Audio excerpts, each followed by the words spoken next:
और कल हमने बौद्ध धर्म के बारे में बताया था। सबसे पहले हम लोग बात करते हैं कि बौद्ध धर्म के जो संस्थापक थे वो कौन थे। आवाज़ नहीं करेंगे, संस्थापक बताइए कौन थे, चलिए बताओ जल्दी, संस्थापक कौन थे।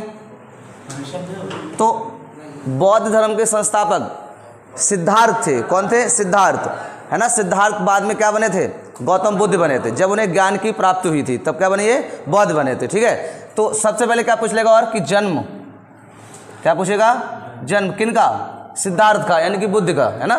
किसका? सिद्धार्थ का। कब हुआ था? 563 ईसा पूर्व में हुआ था। कहाँ हुआ था? कपिलवस्तु में। कहाँ हुआ था? कपिलवस्तु, ठीक है। ध्यान से, कल हम ये चीज़ बता चुके हैं आपको। कहाँ हुआ था? कपिलवस्तु। और कपिलवस्तु में कहाँ हुआ था? लुम्बिनी। और लुम्बिनी कहाँ पड़ती है? बताओ। लुम्बिनी आप कहोगे नेपाल में, सही है। और नेपाल में अभी क्या बोलते हैं उसको? नेपाल में वर्तमान में रुद्रदेही, है ना। वर्तमान में जिसका नाम है कपिलवस्तु का वो क्या है? रुद्रदेही है। क्या है? रुद्रदेही। कल बताया था हमने ये बात, समझ में आ गया होगा, ठीक है। इनकी माता का नाम बताइए। माता जिनका जन्म देने के बाद 1 हफ्ते बाद डेथ हो गई थी इनकी, तो कौन था? महामाया थी। कौन थे? महामाया, सही है। महामाया, कोई बात नहीं, शॉर्ट में लिख लो, कल बता दिया था। कौन थे? महामाया, सही है। इसके बाद हम लोग बात करते हैं, देखिए हर चीज़ नहीं, अब कल बता दिया तो अब सब लिखवाएंगे तो आध घंटा फिर लग जाएगा कल, तो इसलिए आप आज अभी कवर करो जल्दी जल्दी। अब देखो इसके बाद आता है कौन? पिता का नाम कौन था? सिद्धोधन। समझ में आ रहा है? कौन था? सिद्धोधन। सिद्धोधन का वंश पूछेगा। देखिए हमेशा ध्यान रखना, हमारे यहाँ जो परंपरा है हिंदू धर्म में, वो हम लोग ना पिता के वंश से जाने जाते हैं, माता के वंश से नहीं जाने जाएंगे। मान लो आपके पापा मम्मी ने लव मैरिज कर रखी है ना, पापा आपके मान लो किसी दूसरे कास्ट के हैं और मम्मी किसी और कास्ट के हैं, तो आपका जो बच्चा जो होगा उनका, वो पापा के वंश से जाना जाएगा, ठीक है। किसके? पापा के, है ना। तो सिद्धोधन के वंश पूछेगा और उसी से नाम इनका पड़ेगा, सही है। बताओ क्या वंश था? तो था शाक्य वंश। ध्यान रखना, जो आपका जैन धर्म है और आपका बौद्ध धर्म है, वो दोनों जो है वो हिंदू धर्म से निकले हुए हैं, ध्यान रखना। और इन दोनों ने क्या करा था? खंडन किया था। किसका? हिंदू धर्म का, है ना। उन्होंने जाति व्यवस्था थी उसको खंडन किया, मूर्ति पूजा थी उसका खंडन किया, उन्होंने भगवान को भी खंडित किया था। उन्होंने कोई नहीं होता, बोले आपको क्या करना है? कर्म करना है, और कर्म के अनुसार ही आपको क्या मिलेगी? मोक्ष मिलेगी। यहाँ पर बौद्ध जो कहेंगे वो मोक्ष की बात करेंगे, और वो किस पर बल देंगे? आत्मा पे बात देंगे। किस पे देंगे? आत्मा पे। और ये लोग इच्छा पे देते हैं। कौन? बौद्ध वाले। कल बताया था हमने, समझ में आ गया। तो सिद्धोधन कौन थे? शाक्य। इसीलिए सिद्धार्थ वो क्या कहलाए थे? शाक्य मुनि कहलाए थे। क्या कहलाए थे? शाक्य मुनि। सिद्धार्थ का अगर उपनाम पूछेगा तो कहेगा शाक्य मुनि। इनके बचपन में ही जब ये अपनी माँ के गर्भ में थे, उसी टाइम पर इन्हें भविष्यवाणी कर दी गई थी कि सिद्धार्थ क्या बन जाएंगे? सिद्धार्थ क्या बनेंगे? सन्यासी। बोलो तुम्हें रोक नहीं पाओगे इसके लिए, ठीक है। तो उनके पिता ने क्या करा? बड़ा सुविधाएं दी और शादी करा दी। किससे? किससे शादी कराई थी बताओ? देखिए इसमें पहले आप ध्यान रखेंगे, इनका लालन पालन किया था किसी ने। क्या किया था? लालन पालन। कौन थी वो? इनकी मौसी थी। कौन थी? मौसी, ठीक है। और ऐसे लालन पालन नहीं किया था, इनके साथ इनके पिता का क्या हुआ था? विवाह हो गया था। क्या हुआ था? विवाह। हमारे हिंदू धर्म में चलता ही है ना। अगर बहन है और छोटी बहन है, बड़ी बहन को कोई दिक्कत आ जाती है तो छोटी बहन से शादी आप कर सकते हो, सही है। क्या कर सकते हो? शादी कर लेते हैं। देखा होगा सालियों से, साली आधी घरवाली पहले बोल दी जाती है, सही है। तो ध्यान रखना, तो आधी घरवाली तो वैसे ही होती है, इनने पूरी घरवाली बना ली, ठीक है। ध्यान रखना। और इनने क्या करा? फिर पुत्र का पालन किया था। किसका किया था? सिद्धार्थ। तो बुद्ध का बचपन का नाम भी पूछ सकता है, तो क्या था? सिद्धार्थ था। कौन थे? सिद्धार्थ थे। ये बाद में बनेंगे बुद्ध, ठीक है। समझ में आ गई? लालन पालन पूछेगा तो ये बता देना। पिता माता जो थी वो 1 वीक में ही क्या हुआ था? उनकी डेथ हो गई थी। हाँ, हमारे यहाँ पहले कल भी हमने बताया था ये चीज़ को कि जो जैसे शाहजहाँ था, उनकी पत्नी जो थी मुमताज़, उनकी भी इसी कंडीशन में डेथ हुई थी। जब उनका बेबी हुआ था उसके बाद ही उनकी डेथ हुई थी, ठीक है। हाँ हाँ, पहले बहुत होती है क्योंकि इतना ज़्यादा सुविधा तो थी नहीं, ठीक है। ध्यान रखना। तो यहाँ तक समझ में आ गया होगा, क्लियर हो गया। कल हमने बता दिया पिता माता मौसी, सही है। फिर जब इनका जन्म हुआ उसके बाद इनके पिता टेंशन में आ गए, क्योंकि एक तो ये बड़े दिनों बाद हुए थे। भाई मान लो किसी का पुत्र ना हो और बड़ा मन्नत करे, मंदिरों जाए, मस्जिद जाए। हमने कहा था भगवान सभी से बना के रखो, ठीक है। ऐसा नहीं कि आपस में लड़ते लड़ते घूम रहे हो। भाई जिसके एरिया में पहुंच जाओ उसी को नमस्कार करो, अपना काम करो, फाइल पास कराओ, निकल लो, ठीक है। ऐसा तो ना कि भाई एक पीढ़ी बड़े हैं, गलत बात है। सबकी इज्जत करनी चाहिए और सबको रिस्पेक्ट देनी चाहिए, ठीक है। बना के रखो। तो समझ में आया तक भविष्यवाणी हो गई कि ये बनेंगे बनेंगे। तो उन्होंने कहा कि हम इनको कोई दुखी नहीं होने देंगे जिसका इनका मन क्या हो, द्रवित हो जाए, जैसे ये छोड़ के चले जाएं। भाई राजा थे तो राजा तो कुछ भी करेगा। तो बताया जाता है कि इनके लिए तीनों ऋतुओं के लिए, बारिश के लिए अलग, ठंडों के लिए अलग और गर्मियों के लिए अलग, अलग अलग महलों की क्या करी गई थी, व्यवस्था करी गई थी, जिन्हें इन्हें गर्मी का एहसास ना हो, ठंड का एहसास ना हो, है ना। इनके आसपास जितनी भी सेविकाएं और सेवक रखे गए थे, यानी कि जो दास और दासियां रखी गई थी ना, वो सब क्या रखे गए थे, यंग। इनको ऐसा लगे कि पूरा संसार क्या है, यंग है, क्योंकि हम जितनी एरिया में रहते हैं हमें वही चीज दिखाई देती है ना। हरियाली में तो हरियाली लगेगी, रेगिस्तान में रहेंगे तो ऐसा लगा पूरी दुनिया रेगिस्तान है। बोलो भाई, गांव में कुछ लोग आपने देखे होंगे ऐसे भी होते हैं जो आज तक कभी शहर नहीं गए होंगे, वो गांव में ही जन्म लेते हैं और गांव में ही चले जाते हैं, तो उनको लगता है कि पूरा वर्ल्ड क्या है, इतना ही है। समझ में आया? ठीक है, तो ऐसा ही था। लेकिन जो कर्म में होता है, जो नसीब में होता है, उसे कोई रोक नहीं सकता, चाहे आप कहीं भी बंद कर दो।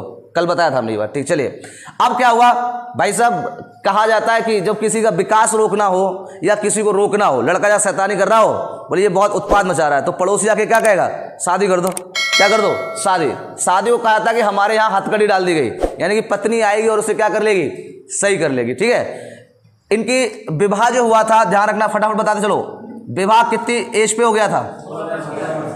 16 वर्ष की आयु में हो गया था, क्योंकि ज्यादा इन्हें कि आगे मत जाने दो, इन्हें ही रोको, क्योंकि हो सकता है इसके बाद ही भड़क जाएंगे, शादी ना हो पाए। ये बात सही भी होती है कि लड़का सुधरता है, सब कब सुधरेगा, जब शादी हो जाएगी। सही है, शादी के बाद सुधर जाते हैं। सही है, तो ध्यान रखना, तुम्हारा विकास रोकना हो, जॉब नहीं लगनी हो तो शादी कर लो। ठीक है, तो 16 वर्ष की किससे हुई थी? चलिए किससे हुई थी बताओ, नाम फटाफट बताओ। यशोधरा। अच्छा, ये नाम भी इनके क्या है, बहुत फिक्स हैं। यशोधरा, जैन का पढ़ेंगे तो यशोधा, है ना, यशोधरा, यशोदा, यानी कि यशोदा यशोधरा वाले है ना, इन लोगों के पति सन्यासी बनते हैं। सही है, तो भविष्य में जो बच्चे होंगे उनके कभी यशोदा नाम रख लेना। देखो, अच्छा आप देख लो, मोदी जी को ही देख लो। ठीक है मोदी जी के नाम का क्या, पत्नी का नाम क्या है, यशोदा बेन, उनके पति सन्यासी मान लो।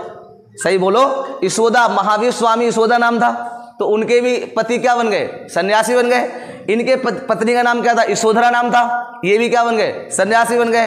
तो भविष्य में बालको यंग हो तुम, ठीक, शादी करने से पहले नाम जरूर पूछ लेना। ठीक है, पता चला तुम्हारा भी निकला, तुम भी सन्यासी बन गए। सही है, ठीक है, तो ये ध्यान रखना। 16 वर्ष की शादी हो गई। इनका एक ही काम था, क्या करना, उनको मोहित करना, है ना, उनको रोके रखना कि उन्हें कोई दिक्कत ना आए। किनको? सिद्धार्थ को, क्योंकि भविष्यवाणी हो चुकी थी। ठीक है, ध्यान रखना, समझ में आ गया यहाँ पर। ठीक है, लेकिन वही बात है कि सिद्धार्थ को एक दिन क्या हुआ कि उन्होंने कहा कि हम घूमने जाएंगे। कहाँ जाएंगे? घूमने। आज हम राज घूमने जाएंगे। सही है, जब ये राज घूमने के लिए निकले तो ध्यान रखना किसके साथ गए थे, तो ध्यान रखना इनका सारथी था। किसके साथ? सारथी। सारथी का नाम क्या था? क्या नाम था? चन्ना। इनके घोड़े का नाम क्या था? कंतक। कौन था? कंतक, घोड़ा था ये। जब ये बाहर निकले इनको कितने दृश्य दिखाई दिए थे? 3। कितने दृश्य? 3। सबसे पहले कौन? बूढ़ा आदमी। लेकिन ध्यान रखो ना, हमारे यहाँ का जब कोई शासक आता है बाहर, चाहे हमारा सीएम हो, चाहे हमारे राजा फाजा थे उस टाइम पे, तो जिस गली से गुजरेंगे वो गली भाई साहब उसी दिन में बन जाएगी, आध घंटे में ही बन जाती है। बोलो, और सीएम आते क्या कहते हैं, हमारे राज्य में बहुत विकास हुआ है, वो तो नाले बंद हैं, सफाई है, रोड बिल्कुल ऐसा लगता है कि रोज बने हो। अच्छा, ये सीएम को भी दिखाई देता है कि अभी बनाए जाए। ठीक है, लेकिन वही बात है कि उनको दिखाना होता है भाई हमारा विकास हो रहा है। ऐसे क्या हुआ, जब ये घूमने निकले तो इनकी जो गलियां थी, जो रोड थे, वो सब क्या बना दिए गए थे? नए बना दिए गए थे। और वहां पर जो पौधे खराब थे, जिनकी पत्तियां खराब हो गई थी, उनको हटा दिया गया था और वहां पर नए पौधे लगा दिए थे।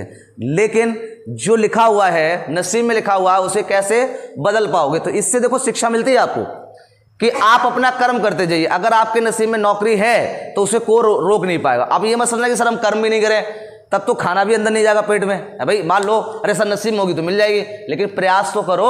भगवान तभी तो साथ देगा जब आप प्रयास करोगे। वो कहेगा भाई कदम तो बढ़ाओ, या हम आपके घर तो नहीं जा रहे। समझ में आया? तो क्या हुआ, जैसे ही आगे बढ़े वैसे क्या मिल गया, एक आपको उन्हें बूढ़ा आदमी दिखाई दे गया। क्या दिखाई देगा? बूढ़ा। अब जिनको कुछ ना पता हो उनको तो वो अजीब ही लगेगा, भाई ये क्या है। जैसे मान लो आप एकदम हर चीज सुविधाओं में रह रहे हो, अब आप बाहर निकलो तो आपको तो पहली बार देखने को मिलेगा। तो उनने चिन्ना से पूछ लिया, क्या? बोले ये कौन है? बोले ये कौन है? चिन्ना भाई साहब बोले ये कोई नहीं है, ये हमारी भी दशा यही होगी थोड़े दिन बाद। यानी कि ये युवा अवस्था, जो हम लोग युवा अवस्था है अभी, क्योंकि जिन्ना भी युवा अवस्था का था, क्योंकि इनके यहाँ कर्मचारी सारे क्या थे? युवा थे। तो इनकी जो हमारी अवस्था है, इसके बाद हमारी यही दशा होनी है। तो उनके थोड़ा सा मन द्रवित हो गया बुद्ध का। बोले मतलब अगर ऐसा ही होना है तो फिर हम यह संसार में क्या कर रहे हैं? पर हमारा फायदा क्या हुआ है ना, हमें अगर यही होना है कोई बात नहीं, बात उन्हें संभाल लिया, निंदा ने बोले चलो इन्हें लेके चलो यहाँ से, बोलो कोई नहीं, वो चलता रहता थोड़ा बहुत, चलो आगे बढ़े। और आगे बढ़ने के बाद पहुंचे, अगला फिर दिखाई देगा एक दृश्य, क्या, एक आदमी लेटा हुआ था, भाई बीमार मतलब बूढ़ा आदमी था, क्या हुआ था, एक आदमी लेटा हुआ। भाई उन्हें तो लेटा हुआ लगेगा, उन्हें क्या पता कोई आदमी मरता भी है। भाई जिसको अवगत नहीं है क्या उसको लगेगा कि आदमी मरता भी है, तो उन्हें चिन्ह सोचा भाई साहब कौन लेटे हैं और क्यों लेटे हैं, इन पे फूल क्यों डाले गए हैं, मतलब पूरे हम तो इतने सिंहासन पे सोते हैं, हमारे फूल पड़े होते हैं, ये लोग भी, उन्हें ऐसा लगा कि हमारी जनता बहुत खुश है, जैसे हम फूलों पे सोते हैं सेज पे, तो ऐसे ही ये सोजर हो रहे हैं। बोले ये सोफ हो नहीं रहे, इनका कांटेक्ट हो गया भगवान से, ठीक है, और ये सीधे चले गए भगवान के पास। बोले ये क्या होता है, बोले जो अभी आपने अवस्था देखी उसके बाद वाली अवस्था यही है, इसके बाद वाली अवस्था क्या है। देखो यहाँ पर कुछ किताबों में आपको बूढ़ा मिलता है या फिर बीमार दिखाई देता है, ये तो कहते हो, तो जो बूढ़ा होता है वो तो ऑलरेडी बीमार होता है, बोलो सारी बीमारी तो उसी के पास पहुंच जाती है ना। जब आप कमजोर पड़ते हो तो आपके शत्रु जो भी हो, आपके दुश्मन हो, तभी आप पर अटैक करते हैं, और आप जब आप बिल्कुल पावरफुल रहते हो तो बीमारी भी नहीं आएगी, सही है। जो आप कहते हैं ना जो आत्मा भूत आ जाते हैं उन्हीं पे आते हैं जो कमजोर पड़ता है थोड़ा, और जो थोड़ा ताकतवर होता है वो टकरा जाता है, बोले आओ भैया, आत्मा कहते हो भाई साहब तुमसे मिलने नहीं आए, तो पड़ोसी से मिलने आए थे, सही है, गलती से तुम रास्ते में आ गए, होगा देखा होगा ना, खेल कूद करते हैं तो समझ में आ गया यहाँ तक। तो ये आगे बढ़ गए, फिर उन्होंने वो देखा कि अरे ये तो भगवान से कॉन्टेक्ट हो गया, बोले अरे ये तो बड़ा खतरनाक बात है भाई, बोले ऐसा हमारा भी होगा, बोले बिल्कुल, तुम कौन सा अमृत खा के आए हो, सही है, तुम भी जाओगे एक दिन। उनका मन और द्रवित हो गया, आगे थोड़ा सा और बढ़े और उन्होंने देखा कि एक साधु है ना, वो बड़ा योग मुद्रा में बैठे हैं। हमने आपको बताया था कि इन्होंने योग की साधना ली थी और योग दर्शन कहलाया था वो, ठीक है, और योग दर्शन बुक थी तो किसी और ने लिखी थी बट इन्होंने लिया था। तो ये योग की अवस्था में आपको बैठे मिलेंगे। महावीर स्वामी और बौद्ध दोनों लोग योग को बहुत मानते थे, वो लोग योग करते थे। वो कहते थे जब भी आप द्रवित हो जाओ, आप जब परेशान हो जाओ ना, तो आप योग की अवस्था में बैठ जाओ। कैसे बैठ जाओ, योग की अवस्था में, तो आपको क्या मिलेगी, शांति मिलेगी। बात समझ में आ रही है, यहाँ तक क्लियर हो गया। आगे बढ़े और कौन मिले, एक ऋषि बैठे हुए थे बड़े आराम से योग अवस्था में और प्रसन्नचित्त थे, मतलब उनका जो मुंह पे था ना एक क्या था, निखार था। तो उन्होंने कि ये कौन व्यक्ति है और ये ऐसे क्यों बैठे हैं।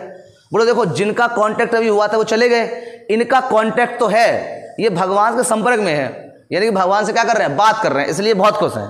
और सन्यासी के वेशभूषा आप जानते हो, कपड़े तो होते नहीं है, तो बोले ये तो बड़ा मस्त आदमी ना, इस पे कपड़े ना कुछ है ना, और फिर भी ये प्रसन्न है।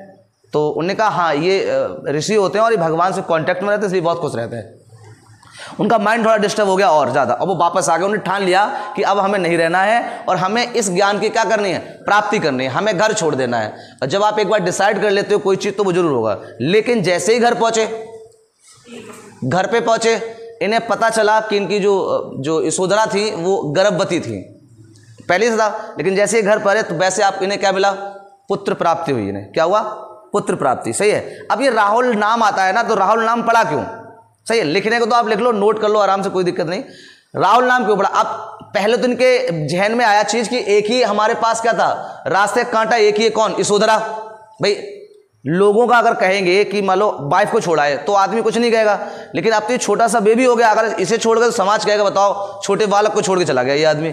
अब इनके दो क्या हो गए, त्रिशूल हो गए, मतलब क्या हो गए, सूल हो गए, ठीक है। हाँ, जो वहाँ पे हमारे यहाँ परंपरा जो राजा के यहाँ पुत्र हुआ करता था, तो वहाँ की जो दासियाँ हुआ करती थी वो बड़ा तेजी से आती भागती हुई बताने के लिए, जैसे उन्हें उपहार मिले, तो वो राजा के पास गए, बोला आपको पुत्र रत्न की प्राप्ति हुई और आप बताओ नाम क्या रखें, उसका नाम क्या रखा जाए। तो जो हमारे माइंड में चल रहा होता ना, कभी कभी मुँह से वही निकलता है। हमारे माइंड में कोई चल रहा है और कोई अगर कुछ आपसे पूछ बैठे तो जो आप सोच रहे हो ना वही पहले निकलेगा, समझ में आया। हम लोग साइको में भी पढ़ते हैं, जब वो कार्ड TAT टेस्ट करवाते हैं तो उसमें कार्ड दिखाते हैं और कार्ड दिखाने के बाद पूछते हैं बताओ किसकी आकृति है, तो आपके माइंड में जो चल रहा होगा ना वही आकृति आ जाएगी। वर्ड होते हैं WAT, एक टेस्ट करवाते हैं वर्ड वाला, है ना, वर्ड वाला, उसमें अक्षर दिए जाते हैं, है ना। तो कोई वर्ड दे दे और उसके बाद तुमसे पूछा कि आपको कौन सा वर्ड पसंद आया, तो वही हमें बताएंगे जो हमारे मन में हमें अच्छा लगता है, हम वही वर्ड बताएंगे और वही काम करेंगे। बोलो यस या नो। कोई चीज़ आपको खाने में पसंद है तो आप वही चीज़ खाएंगे जो आपको पसंद है, बाकी चीज़ नहीं आपको टच करो, समझ में आ गया। तो ऐसे इनका मन तो लग गया कहाँ, इन्हें ऐसा लगा कि हमें संसार में कुछ चीज़ें पता करनी है ना, हमें समझाना है। लेकिन समस्या दो आ गई। अब पहले एक को तो छोड़ जाते लेकिन दूसरी कैसे छोड़ते, लेकिन उन्होंने डिसाइड कर रखा था, तो उनके मुंह से निकल गया राहुल। और राहुल का मतलब क्या होता है, रास्ते का सूल। क्या निकल गया, राहुल। उन्होंने तो कहा था ये रास्ते का सूल है, दासी समझ बैठी कि नाम रख दिया ने, ठीक है। तो उसी के नाम पे इनका पुत्र का नाम क्या पड़ा था, राहुल पड़ा था। तो यशोधरा से पुत्र प्राप्त हुआ था इन्हें, कौन सा, राहुल। सभी को पता हुआ ये, है ना। लेकिन जैसे थोड़ा सा राहुल बड़ा हुआ, इन्होंने कहा हमें तो जाना है, जब एक बार डिसाइड कर लिया तो हमें इसमें कोई मोह नहीं। जबकि देखिए एक राजा, महावीर स्वामी भी एक राजा थे और ये भी एक राजा थे। सोचिए राजा लोगों ने संन्यास लिया था, ठीक है। आप लोग जो होते हैं, हम लोग आजकल सुख सुविधा थोड़ी गाड़ी मिल जाए, एसी मिल जाए, समझ में आ गया, तो फिर उसके बाद पड़े रहते हैं घर पे ही, बोले अब तो कुछ है ही नहीं, और भगवान को भूल जाते हैं, उसे याद ही नहीं करते हैं ना। और आजकल आधुनिक उसमें आ गए हैं तो उनको तो कभी भूल ही गए, बोले कुछ है ही नहीं। साइंस में यही तो कहते हैं कि कोई कुछ नहीं है, बट कोई ना कोई पावर होती है, साइंस को भी फेल कर देती है। समझ में आया? चले तो आगे बढ़े, आगे समझ में आता। लेकिन फिर भी ये क्या हुए, चले गए। क्या हो गए? छोड़ गए। किसको? यशोधरा को। सुबह सुबह यशोधरा उठी, क्योंकि इनका काम था उनको देखना, तो रात में 2 बार तो उठ के देख ही लेते थे। आदमी सो रहा है, निकल लिया, सही है, क्योंकि उनको खतरा था, उनको पहले बता दिया गया था। देखिए कितनी महान जो हमारी लेडीजें होती हैं, कितनी महान होती हैं। उनको पता था कि संन्यास लेंगे, फिर भी उन्होंने शादी कर ली और पूरा इंतजाम रखती थी। वो क्या रखती थी? इंतजाम, बिल्कुल एकदम। एक भी कपड़े ना रोज 3 बार चेंज होते थे, ड्रेस, है ना, जिससे वो एक कलर देख के बोर ना हो जाए, एक कलर देखकर बोर ना हो जाए। तो बस उनका काम ही था कि रोज चेंज हो गया बैठना है और पूरा ब्यूटी पार्लर जाकर एकदम मेकअप फेकअप करा के बैठ जाए उनके सामने आगे, सही, यही काम था उनका, ठीक है। लेकिन फिर भी क्या हुए, वो खिसक लिए। अब देखिए समय के बाद उस दिन ये सो गई। सोने के बाद जब सुबह उठी तो उन्हें देखा, सबसे पहले उन्हीं को देखा, बोले ये व्यक्ति है, निकल लिया, सही है। तो देखा तो वास्तव में वो नहीं थे, तो उन्हें अपनी सहेली को बुलाया। और एक यहाँ पे कविता कहते हैं, जो महावीर, जो हमारे राष्ट्र कवि कौन है? मैथिलीशरण गुप्त, मैथिलीशरण गुप्त है, मैथिलीशरण गुप्त, सही है। उन्होंने एक कविता लिखी हुई है और कई बार पूछी भी गई है। सखी वो मुझसे कह के जाते, है ना, उन्होंने कहा कि ऐसा तो था नहीं, आज तक घूमने भी जाते थे तो मुझसे कह जाते थे, प्रेम तो मुझसे करते थे, लेकिन आज पता नहीं रात में ऐसा क्या हुआ, बच्चे फच्चे ने सुसु फुसु कर दी जाने क्या, इसलिए वो चले गए। बोले कौन इन्हें संभालेगा, ठीक है। तो क्या हुआ, बोले अब कि आज चले गए, वैसे मुझे बता के जाते। क्या करते थे? बता के जाते। और ये कविता लिखी किसने थी? बोलो। मैथिलीशरण गुप्त, जो राष्ट्र कवि कहलाते हैं। कौन कहलाते हैं? राष्ट्र कवि। लेकिन वो किससे संबोधित थी, मतलब किसके लिए थी? तो यशोधरा के लिए थी। यशोधरा ने किसके लिए कहा था? सिद्धार्थ के लिए कहा था कि सखी जब जब वो जाते वो मुझसे क्या थे, कह के जाते थे, बट आज क्या हुआ है पता नहीं, वो क्यों चले गए, सही है। तो वो क्या हो गए, छोड़ गए थे। किनको? इन लोगों को क्या कर गए, छोड़ गए थे। यहां तक समझ में आ गया होगा सारी चीज, ठीक। फिर हम लोग आगे बढ़ते हैं, ये चीजें नाम याद रखना है, कभी कभी आपसे पूछ लेता है। इसके बाद हम लोग बात करते हैं अब कितनी अवस्था में इन्होंने छोड़ा था घर को, कितनी अवस्था में इन्होंने घर को छोड़ा था। फटाफट बात करते हैं, बताइए जल्दी जल्दी, आप लोग कराया हमने। 29 वर्ष की अवस्था में। कितनी वर्ष की अवस्था में छोड़ दिया?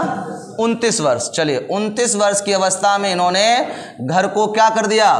त्याग कर दिया, ठीक है। और इन्होंने जब त्याग किया उसके बाद सबसे पहले पूछेगा कि शिक्षा किसकी ग्रहण की थी। सबसे पहले शिक्षा किसकी ग्रहण की थी? तो कौन सी की थी? सांख्य दर्शन की। पूछता है कि बौद्ध जब घर से चले गए थे उसके बाद एक वाटिका थी, वहां पर रुके थे, सही है। तो हमारे लिए इतना इंपोर्टेंट भी नहीं है, जब हम आपको डीप कराएंगे बाद में, सही है, तो आपको उसमें समझ में आ जाएगा। पर यहां तक आप ध्यान रखेंगे। तो किसकी शिक्षा ली इन्होंने? सांख्य दर्शन की। और सांख्य दर्शन की जो शिक्षा ली, जब हम किसी से शिक्षा लेते तो उसमें गुरु भी होता है या अपने आप ले लेते हो? बोले हमें अंतरात्मा में बौद्ध की तरह भैया ज्ञान प्राप्त हो गया और हमें क्या निकल गया?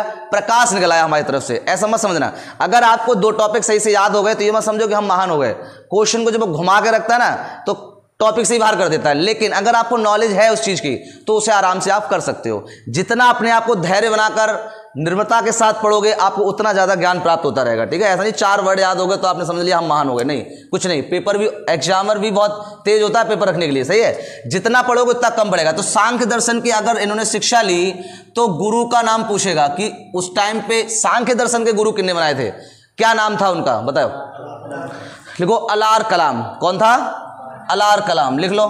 कल बताया दिया हमने शायद। पुस्तक किसने लिखी थी? सांख्य दर्शन पुस्तक किसने लिखी थी?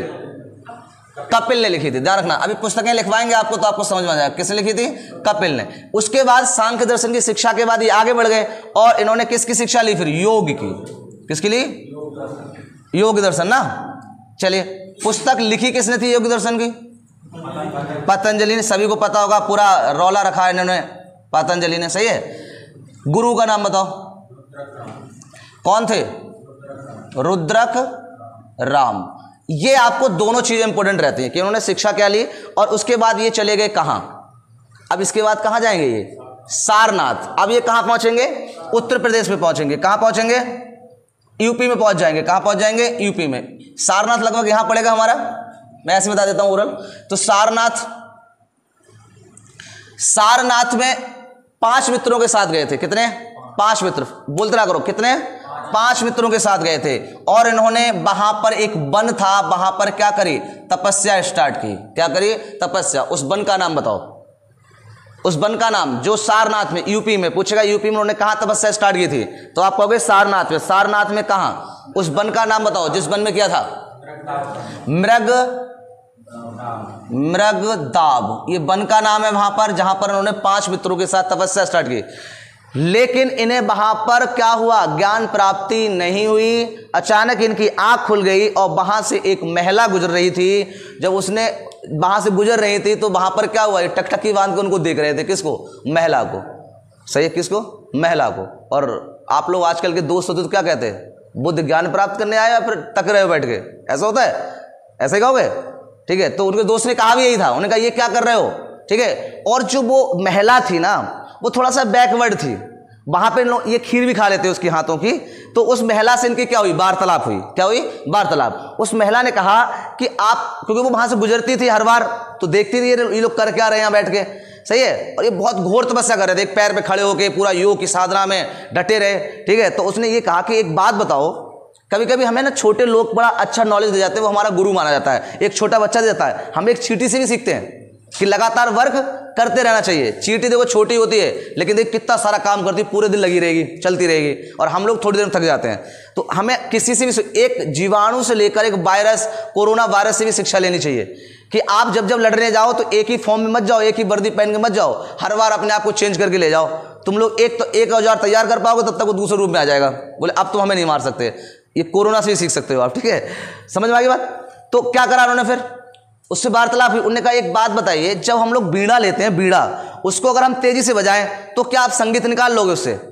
बोले नहीं निकाल पाएंगे। थोड़ा और मध्यम बजाओ तब निकाल लोगे? नहीं। सरलता से बजाओ, जितनी उसको चाहिए, जितनी उसको क्या चाहिए? आवृत्ति चाहिए। अगर उसी के हम फॉर्म में बजाते हैं तो क्या निकलेगा? संगीत निकलेगा। तो बोले योग साधना भी तो ऐसी करो आप तो ऐसा लग रहा है कि भगवान पे पूरे गुस्से में जा रहे हो। ठीक है, भगवान खुद डर रहे हैं। बोले ये मतलब हमसे कुछ मांगने आ रहा है, फिर हमारे छीनने आ रहा है। सही है। तो उन्होंने ये बात समझ में आ गई और फिर वो जो महिला थी उन्हें खीर खिलाई थी। इसके बाद इनके दोस्तों ने वहां से भगा दिया इनको। बोले तुम नहीं रह सकते, तुम अछूत हो गए, क्योंकि तुम्हारे खीर खा ली तुमने निम्न वर्ग की महिला से, इसलिए तुम सही नहीं है। और हमारे बौद्ध में जो हैं, जो होते हैं वो महिलाओं से दूर रहते हैं, जो भी ऋषि रहते हैं। बोले आप महिलाओं से वार्तालाप कर रहे हो, उनकी खीर खा रहे हो, कुछ भी खा रहे हो, तो तुम यहाँ से जाओ, है ना, तुम हमें भी नहीं कुछ करने दोगे, अपना भी नहीं कर दोगे। तो ये वहां से चले आए। कहाँ चले आए? सारनाथ है। और फिर कहाँ गए? बौद्ध गया। बिहार में पड़ता है बौद्ध गया। सही है। तो बौद्ध गया मान लो, हम थोड़ा सा यहाँ दिखा देते हैं, ये यहाँ दिखा लो। बौद्ध गया में आ गए। कहाँ गए? बौद्ध गया। अच्छा, पूछे कि सारनाथ में कितने वर्षों तक उन्होंने की तपस्या? 6 वर्ष। कितने की थी? 6 वर्ष। फिर सारनाथ में आ गए। और सारनाथ में कहाँ आए थे? बोध गया में। बोध गया जो है वो किस नदी पर है? कौन सी नदी है? फाल्गुनी नदी पर है। किस पर है? फाल्गुनी नदी पर। ठीक है। और क्या बोलते हैं फाल्गुनी नदी को? रंजना। क्या बोलते हैं? रंजना नदी। सही है। और वहां पर एक वृक्ष था। क्या था? क्या था? वृक्ष। तो किसका था? पीपल का। एक पीपल का क्या था? पीपल का विशाल वृक्ष था। ठीक है। क्या कहते थे इसे हम लोग? बोधि वृक्ष। कोई दिक्कत किसी को? इसी बोधि वृक्ष के नीचे इन्हें क्या हुई थी? ज्ञान प्राप्ति हुई। क्या हुई? ज्ञान प्राप्ति। और कहा जाता है कि इनके पूरे शरीर से क्या हुआ? एक पुंज निकला था, इसलिए लाइट ऑफ एशिया कहा जाएगा। और बड़ा इनका जो शरीर था वो सुगंधित हो गया था और इन्हें क्या हुई थी? फिर ज्ञान की प्राप्ति हो गई थी। ठीक है। तो यहीं पर क्वेश्चन पूछ लेता है आपसे कि जो बोधि वृक्ष था उसको कटवाया किसने था? बोधि वृक्ष को कटवाया किसने था? किसका वंश था? कौन से वंश का था वो? गंग वंश का था। किसका था? गंग वंश का। शशांक ने कटवा दिया था। किसने कटवा दिया था? शशांक ने। ध्यान रखना, ये खिस्साता था। ये जो था, ये गंग वंश आगे जाकर कन्वर्ट हो जाएगा गुप्त वंश में। और गुप्त वंश के जो लोग थे वो सब हिंदू थे। सही है। उन्होंने कहा ये हमारी परंपरा को लेकर डूब जाएगा। सही है। और जो त्योहारों का प्रचलन चला है, ध्यान रखना, हिंदू धर्म में जो हम लोग त्योहार मनाते हैं, होली है, दिवाली है, ये सब ये गुप्त काल की देन है। शंकराचार्य नाम सुना होगा। गुप्त काल में एक हमारे दार्शनिक होंगे शंकराचार्य, ये गुरु माने जाते हैं हिंदुओं के, शंकराचार्य है ना। इन्होंने ही, क्योंकि ये लोग जो बौद्ध और जैन थे ना, ये किसका खंडन कर रहे थे? हिंदू धर्म का। बोले हिंदू धर्म में बहुत कुरीतियां हैं। कि मूर्ति पूजा करो, जाति प्रथा मनाओ कि एससी उसमें नहीं जा सकता, एसटी वहाँ नहीं जा सकता मंदिरों में, बोले ये लोग बड़ा गलत चीज़ करते हैं। तो इन्होंने अपना प्रचार कराया था। मैं भी बताऊंगा इन चीज़ों को कि मूर्ति क्या क्या इन्होंने छोड़ा था और क्या क्या इन्होंने ग्रहण करवाया था, सही है। लेकिन फिर भी ये धर्म आगे नहीं बढ़ पाए ज़्यादा। हमारे भारत में इनका कोई अस्तित्व नहीं है बौद्ध का। कहाँ है? विदेशों में तो है, चाइना लगा लो, म्यांमार लगा लो, तिब्बत लगा लो, इन सब में क्या है आपका बौद्ध का है, लेकिन हमारे यहाँ नहीं है। तो बाद में आएगा कौन? गंगवंश के बाद गुप्त काल आ जाएगा, और गुप्त काल में शंकराचार्य हिंदू को जोड़ने के लिए क्या बनाएंगे? त्योहार। ये ध्यान रखना, कभी भी आप धर्म को तभी याद करते हो जब त्योहार आते हैं, तब आपको मालूम पड़ जाता है कि हम कौन से धर्म के हैं, है ना, क्योंकि हम उसी तरह त्योहार मनाते हैं। समझ में आया? ऐसे ही अगर मान लो आपके यहाँ गरीबी नहीं हो, सही है, और आपको आपकी लाइफ में प्रॉब्लम नहीं आए, तब तक आप भगवान को भी याद नहीं करते हो। समझ में आया? अगर मान लो आप बिल्कुल एकदम पैसे वाले सब बन जाओ, तो भगवान को उठाकर इतिहास में डाल दोगे। हम लोग इतिहास में पढ़ाएंगे कि एक भगवान भी हुआ करते थे और वो समस्याओं को हरा करते थे, सही है। बोलो, बात सुनवाई नहीं? यही तो होगा। वो क्या करते हैं आपको, जो आपकी कष्ट आपको आते हैं लाइफ में, तो आप किसको याद करते हो? भगवान को याद करते हो। वही कोई भगवान भी है ना? समझ में आया नहीं? आगे नहीं। ऐसे ही क्या करा, जब हिंदू धर्म पर थोड़ा संकट दिखाई दिया तो शंकराचार्य ने क्या करा? त्योहार बांट दिए कि हिंदू धर्म में ये त्योहार मनाए जाएंगे। इसलिए आपने देखा होगा सभी त्योहार पे मुस्लिम जो कैटेगरी के लोग होते हैं, वो अब ईद होती है तो उसके बाद सब आपस में क्या होते हैं? गले मिलते हैं। उससे लगता है कि इनकी अपनी एकता है, सही है। ऐसे हिंदू धर्म में जो होली होती है तो त्योहारों पर हम लोग एक दूसरे के घर जाते हैं, दीपावली पे जाने का प्रचार है, मिठाई देने का प्रचार है। तो ये एक धर्म को बांधे रखने के लिए करा गया था। समझ में? किसने करा था? शंकराचार्य ने। किसमें? गुप्त वंश में। गुप्त वंश टोटल का था हिंदू संबंधित था। जब पढ़ाएंगे गुप्त वंश आपका तो आपको समझाएंगे। क्लियर हो गया यहाँ तक? कोई दिक्कत? तो हम लोग कहाँ पहुंच गए? शशांक ने क्या कर दिया? इसको कटवा दिया कि यहाँ पर बौद्ध को क्या हुई है? ज्ञान प्राप्त हुई, और उसको उड़वा दो। क्या कर दो? उड़वा दो। जब कोई किसी से आपसे खिसिया रहा हो तो आपके पद चिन्ह मिटाने की कोशिश करता है, तो इन्होंने क्या करा? उसे मिटाने की कोशिश करा। लेकिन यहाँ पे बहुत बड़ा मंदिर बन गया। अब कोई दिक्कत नहीं बौद्ध गया में, ठीक है। यहाँ तक समझ में आया? आगे बढ़े। ज्ञान प्राप्ति हो गई, कोई दिक्कत? पहला उपदेश पूछता है। क्या पूछेगा? पहला उपदेश। तो बताओ पहला उपदेश कहाँ दिया? तो ये वापस चले गए फिर से कहां से? जहां से इनको भगाया गया था। कहां से भगाया गया था? सारनाथ से। कहां से भगाया था? सारनाथ। तो इन्होंने सबसे पहले जो इनके 5 मित्र थे, क्या थे? 5 मित्र, उन्हीं को क्या दिया था? उपदेश। कौन सा उपदेश? पहला। कौन सा उपदेश? पहला उपदेश दिया था। कौन सा? पहला। तो पूछेगा कहां दिया गया था, तो आपको सारनाथ में 5 मित्रों को दिया था, ठीक है। इसके बाद हमने कल आपको बताया था कि जो उपदेश देते हैं वो आपका, जो इन्होंने कितने वर्षों तक उपदेश दिए थे टोटल अपनी लाइफ में? भाई समझो, देखो इन्होंने 29 वर्ष की अवस्था में छोड़ा था घर, बताया था अभी हमने। 29 वर्ष की, 6 वर्ष इन्हें ज्ञान प्राप्त करने में लग गए। वहां 6 वर्ष सारनाथ में लगे, लेकिन जब ये बौद्ध गए आए थे तो इनको ज़्यादा टाइम नहीं लगा। 2-3 महीने में इनको क्या मिल गई? प्राप्ति हो गई, क्योंकि एकांत में थे ये।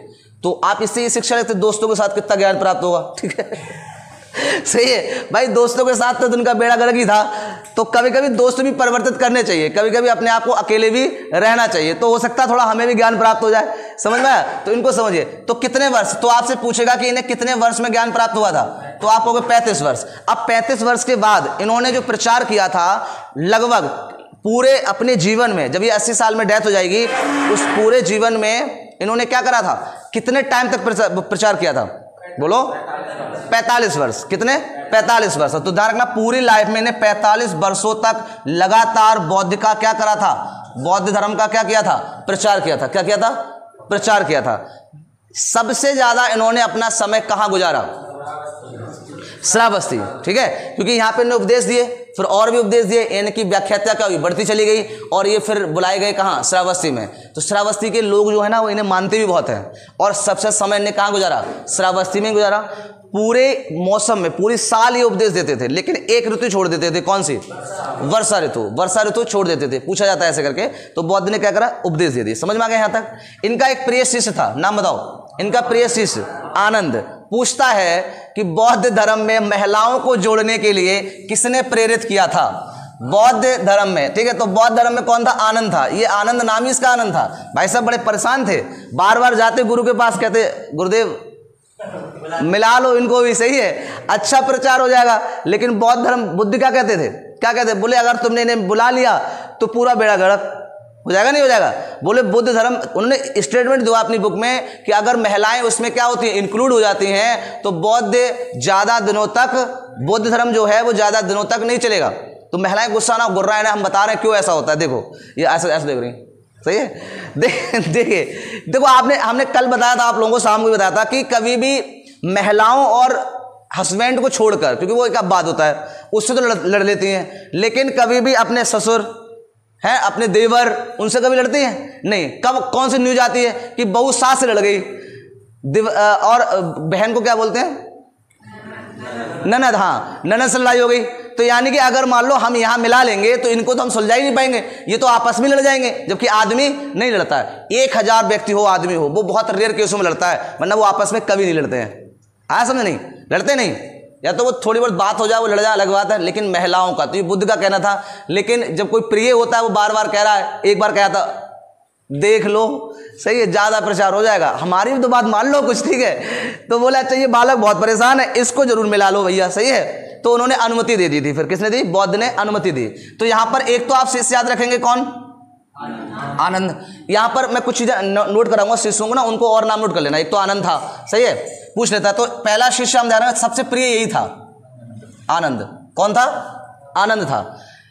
इन्होंने अनुमति मांग ली किसकी, महिलाओं को इंक्लूड करने की, यानी कि भिक्षुणी जो बनेंगी अब महिलाएं भी बनेंगी। पहले क्या बनते थे, शिष्य बनते थे, लेकिन अब क्या बन जाएंगी, महिलाएं भी बनेंगी। लेकिन जैन धर्म में आपको ये देखने को नहीं मिलेगा।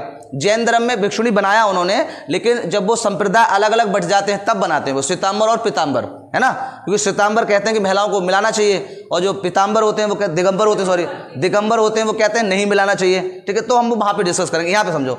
तो सबसे पहले यही पूछेगा कि प्रथम भिक्षुणी, क्या पूछेगा, प्रथम भिक्षुणी। बताओ फटाफट, इनकी कौन थी, मौसी। कौन थी मौसी, प्रजापति, प्रजापति गौतमी। सीधे गौतमी बोलोगे तब भी आप समझ जाओगे, ऐसा नहीं होता, ठीक है। अगर गौतमी लिख दो तो कौन सी आफत आने वाली है, महाप्रजापति गौतमी पूरा नाम पता होता है, वो पूरा नाम है उनका। तो कौन बनी थी, गौतमी बनी थी, ठीक है। दूसरी इनके बाद, बहुत अच्छा रहता, दूसरी पूछता है तो दूसरी आम्रपाल, आम्रपाली। देखिए जो ज्यादा गलत रास्ते पे चला जाता है ना, तो वो आता भी अच्छे रास्ते पे है। फिर अंतिम में क्या होगा, अंतिम जो होता है उसका वो अच्छा होता है, अंत क्या होगा उसका, अच्छा होगा। तो जो आम्रपाली थी वो क्या थी, एक नृत्यिका थी। जैसे आजकल हमने कल बताया था, ठीक है, हमारे यहाँ चलता है रंगशाला से, ठीक है। तो आम्रपाली, ठीक है, उस टाइम पे ये लोग नृत्यकी को नृत्य करवाया करते थे, वो नृत्यकी थी कौन, आम्रपाली, सही है। तो ये कौन बनी थी, बौद्ध की सेकंड भिक्षुणी बनी थी। ये कहाँ की थी, क्या हाजीपुर की थी। कहाँ की थी, हाजीपुर। हाजीपुर कहाँ पड़ता है, बिहार में। समझ में आ रहा है, हाजीपुर की थी कौन, भिक्षुणी। बता दिया था कल हमने, ये समझा दिया था। आगे बढ़ते हैं, कल और क्या बताया इसके बाद, हमने इस शिष्य की बात की थी ना, आनंद के बाद। आनंद के बाद लिखो और किन किन लोगों ने ये धर्म अपनाया था, मतलब और शिष्य कौन थे। तो कभी कभी पूछ लेता और नाम करके, लिख लो उनको जरा। अजातशत्रु, अजातशत्रु भी इनके एक नरेश थे। अजातशत्रु का नाम तो सुना होगा आपने। तो अजातशत्रु भी इनके क्या थे, इनके शिष्य थे, ध्यान रखना। ये नरेश थे, कहाँ के नरेश थे बताओ, मगध नरेश थे, है ना, मगध के नरेश थे। देवदत्त, देवदत्त बताओ कौन था, देवदत्त चचेरा भाई था इनका। कौन था, चचेरा भाई था देवदत्त। ये भी इनके शिष्य बने थे, ठीक है। बाकी और बनते रहे बहुत सारे, लेकिन ये इंपॉर्टेंट रहता है। अजातशत्रु कई बार पूछा गया है कि इनका अजातशत्रु के उसमें इनका एक संगीति भी होगी, बौद्ध संगीति, जो अजातशत्रु ने कराई थी, ठीक है। हाँ, सम्मेलन बोलते हैं इसको हम लोग, महासम्मेलन। तो ये नोट कर लो। महिलाएं समझ में आ गई, क्लियर हो गया यहाँ तक, ठीक। उसके बाद हमने कल बताया था आपको क्या है, आर्य सत्य बताए थे, वो तो आपने समझ लिए होंगे सारे। देखिए यहाँ पर ध्यान रखना कि इनका जो हमने कहा था ना, सारा काम जो हुआ था वो बैसाखी के दिन हुआ था। बैसाखी पूर्ण, जन्म बैसाखी पूर्णा में, आपका ज्ञान प्राप्ति बैसाखी पूर्णा में, और इनकी डेथ भी हुई थी किसमें, बैसाखी पूर्णा में हुई। क्या हुई थी, बैसाखी में। समझ में आ गया। चले इसको हम लोग डेथ इनकी लिख लेते हैं। बता दिया था कल, डेथ करवा दी थी। कहाँ हुई, इनकी मृत्यु अगर पूछेगा, बाकी उसके बाद उपदेश पढ़ते हैं। क्या पूछेगा आपसे, मृत्यु, मृत्यु कहाँ हुई थी, कब हुई थी, बोलो। अब 80 के पीछे ले जाओगे इसको, कल नोट नहीं कराया था, अरे कराया होगा। 483 483 ईसा पूर्व, है ना। 483 ईस्वी में 80 वर्ष की अवस्था में, कब, 80 वर्ष की, इनको नोट कर लो। 80 वर्ष की अवस्था में इनकी क्या हुई थी? डेथ हुई थी। किनकी? बौद्ध की। ये कहा जाता है कि ये जो बौद्ध जो थे, ये इनका एक बड़ा प्रसिद्ध जगह थी, वहाँ ये गए हुए थे, ठीक है, और वहाँ पर इनको ना जहर दे दिया गया था। क्या दे दिया था? जहर। तो उस नाम पूछ लेता है उसका कभी कभी ना कि कहाँ गए थे ये, तो ये कुशीनगर गए थे। कहाँ गए थे? कुशीनगर। कुशीनगर में इन्हें बहुत सारे मिलेंगे, ठीक है। तो ये कहाँ गए थे? कुशीनगर। कुशीनगर ये भी बिहार में पड़ता है ना। और कुशीनगर में इन्हें ना जहर दे दिया गया। तो पूछ लेता कि जहर किस में दिया गया था, ठीक है, बताओ किस में मिला के दिया गया था। उस चीज़ पूछता है, जल्दी बताओ। हाँ, नहीं नहीं, खीर में नहीं दिया।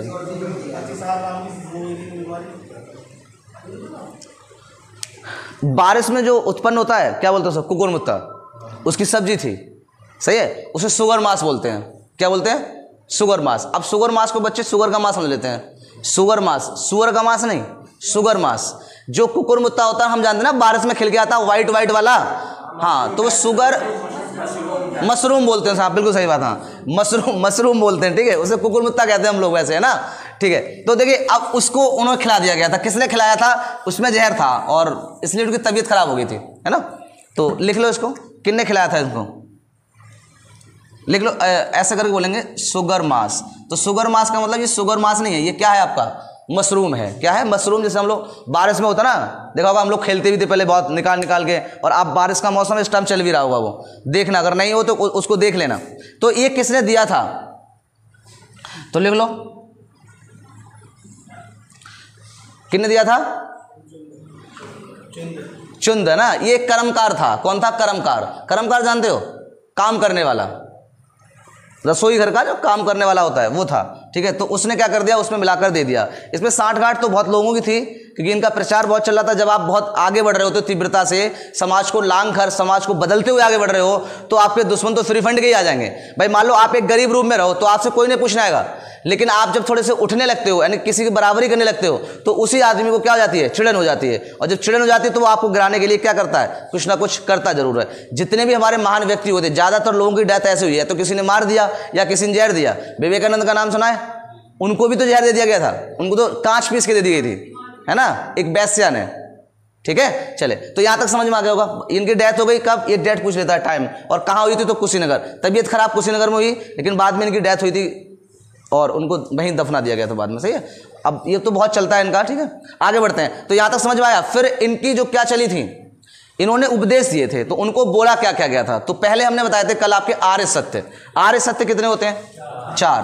कितने होते हैं? 4। पहला कौन सा था? पहले तो डायरेक्ट ही पूछ लेता कि आर्य सत्य कितने थे, तो आप कितने बताओगे? आर्य सत्य। तो आर्य सत्य आपसे पूछेगा 4।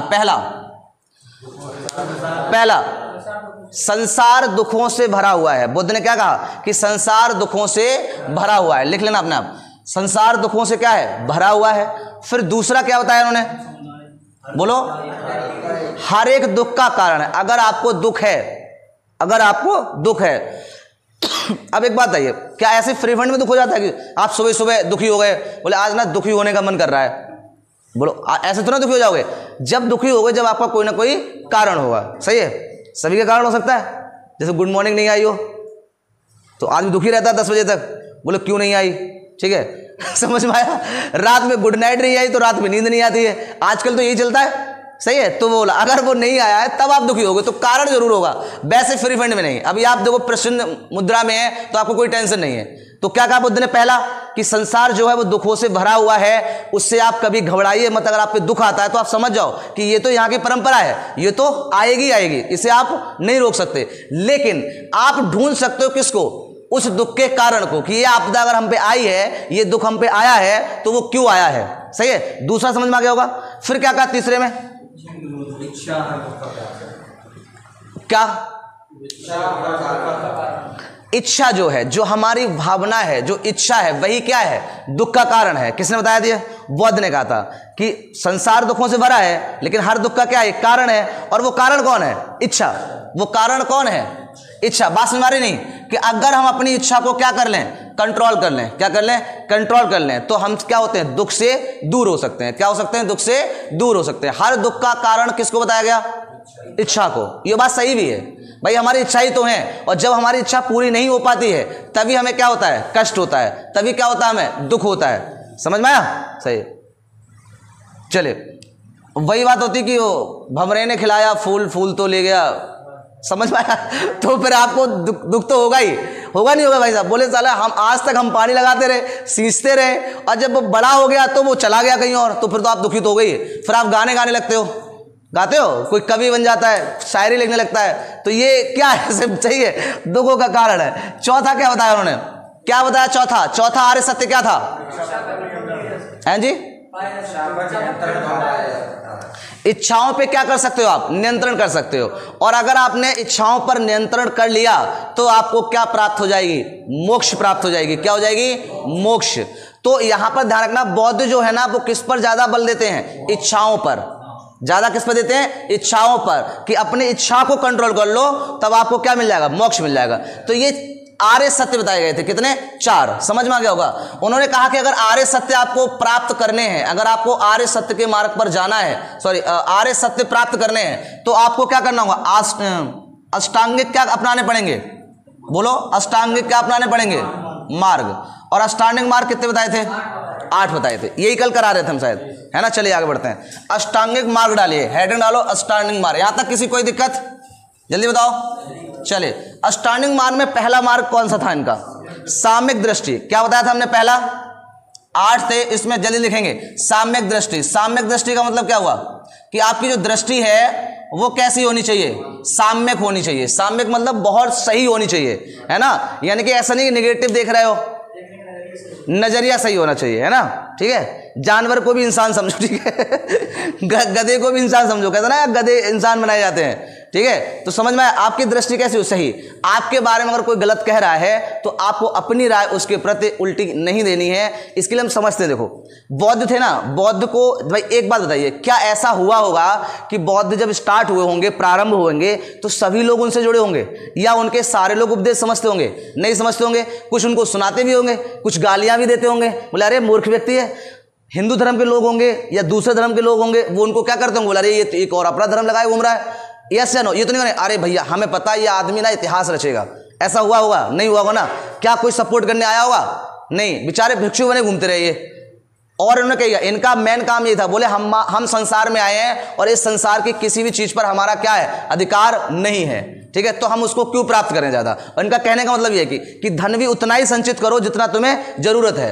एक्स्ट्रा धन को क्या कर दो? हटा दो। ज्यादा धन रखोगे तब भी आदमी परेशान रहेगा। बोलो यस या नो? आदमी को 2 ही लोगों को नींद नहीं आती है, जिसके पास 99 रुपए हो वो 1 रुपए पूरा करने में लगा रहता है, 100 रुपए बनाने में पूरी जिंदगी हो जाती है। सही है? या किसी पर धन ज्यादा हो तो वो उस धन की रखवाली करता रहता है। बोलो यस या नो? अपने बेटे को भेज रहा हो तो 2 गार्ड के साथ भेज रहा होता है। बोलो यस या नो? मान लो ज्यादा पैसे वाले बिजनेस वाले आदमी होते हैं, वो अपने बच्चों को भी सिक्योरिटी देते हैं भाई साहब, उन पे भी कम से कम 50,000 खत्म करते हैं। और हम जैसे लोग होते हैं आराम से अपने यहाँ, बताओ क्या करोगे आप? ऐसे चलते हैं, बोले क्या की सिक्योरिटी, कुछ है ही नहीं, ले क्या लेगा? कपड़ा पहने में वो भी उतार ले भाई, उतार ले, दिगंबर बन जाएंगे और क्या, जैन धर्म अपना लेंगे। सही है? समझ में आया? तो ये समझ में आया। तो ये ध्यान रखना। तो साम्यक कैसे रखनी चाहिए हमें? दृष्टि। अगर साम्यक दृष्टि आपकी हो जाती है तो आप कहीं ना कहीं अपनी इच्छाओं पे क्या करोगे? कंट्रोल करोगे। ये दृष्टि तो है जो हमसे कराती है। ये दृष्टि क्या करती है? हमसे कारनामे कराती है ना? गलत नजरिया ही हमारा कराता है। अगला लिखिए साम्यक। बोलो साम्यक। बोलो साम्यक क्या? अरे क्या करना है? ज्ञान अभी प्राप्त कर लोगे। संकल्प। इनका अगला क्या था? साम्यक संकल्प होना चाहिए। क्या होना चाहिए? साम्यक संकल्प होना चाहिए। साम्यक संकल्प जानते हो कि आपने जो डिसाइड किया है, जो निर्णय लिया है, उसको पूरा करिए। अगर आपके इस बार एसआई में आपने डाल दिया है फॉर्म, तो आपका संकल्प होना चाहिए कि मैं एसआई को क्या करके आऊँगा?